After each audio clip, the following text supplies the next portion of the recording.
በቴዲ አፍሮ አዲስ አልበም የተለያዩ አስተያየቶች ሲሰጡ አይተናል።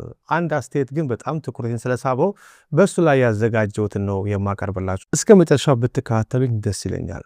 ከቻላችሁም ደግሞ ሼር አድርጉት ለምትወዱ ሰው። የቴዲ አዲሱ ኢትዮሪካ አልበም የእይታ ክብረ ወሰኖችን እየሰባበረ በሚገኝበት በዚህ ወቅት በተለይም ዳስጣል ወይንም አንሳው የተሰኘው ዜማው ሰፊ የፖለቲካና የማህበራዊ ሚዲያ ክርክሮችን አስነስቷል።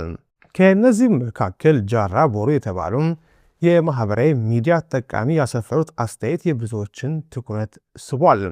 ጽሑፉ በዋናነት በኢትዮጵያ የፖለቲካ ትርክቶች ውስጥ ያለውን የሁለትዮሽ ሚዛን ወይም ደብል ስታንዳርድ እና የመንግስት ትችትን ወደ ብሔር ጥላቻ ለመቀየር የሚደረገውን ጥረት አጋልጧል።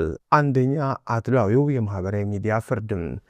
አስተያየት ሰጪው ጽሑፉን የሚጀምሩት ግልጽ የሆነ ንጽጽር በማቅረብ ነው።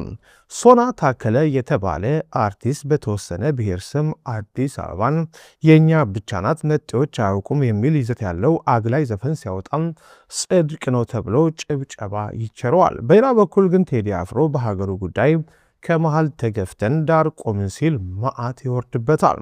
ይህ የፖለቲካ አስመሳይነት መጀመሪያም የራስን ነውረኞች ማረምን እንደሚጠይቅ ጽሑፉ ሞግቷል። ሁለተኛም ከማዕከል መገፋት አዲስ አበባን ብቻ አይወክልም።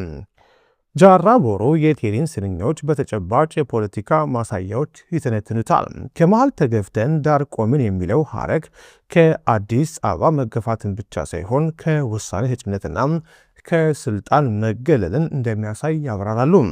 ለዚህም የኦነግና የኦፌኮ ፓርቲ ቅርንጫፍ ጽሕፈት ቤቶች በአዲስ አበባ መዘጋታቸውና ቴክኒካሊ ከምርጫ ውድድር ውጭ መደረጋቸውን እንደ ቋሚ ማሳያ አቅርበውታል። 3 አገር እየፈረሰች ነው የሚለው እውነት ሲፈተሽም በቴዲ አፍሮ ሙዚቃ ውስጥ የተንጸባረቀው የሀገር መፍረስ ስጋት የዘውትር እውነታ መሆኑን ጽሑፉ ያስረግጣል።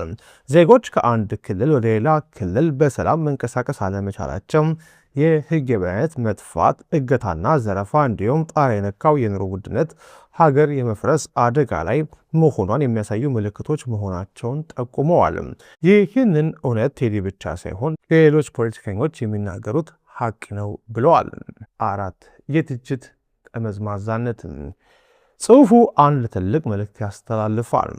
አርቲስትም ሆነ ማንም ግለሰብ በስልጣን ላይ ያለው መንግስት ሲተች ትችቱን ሆን ብሎ ጠምዝዞም ከተወሰነ ብሔር ጋር በማያዝ የፖለቲካ ትርፍ ለማግኘት መሞከር ስህተት ነው። መንግስትን መተቸት ብሔርን መተቸት አይደለም በማለት የትረካ ጠለፋውን አውግዘዋል። እናንተስ ምን ትላላችሁ? የዘወትር የመረጃ ምንጫችሁን ሰብስክራይብ አድርጉት። በቀጣዩ መረጃ እንገናኝ።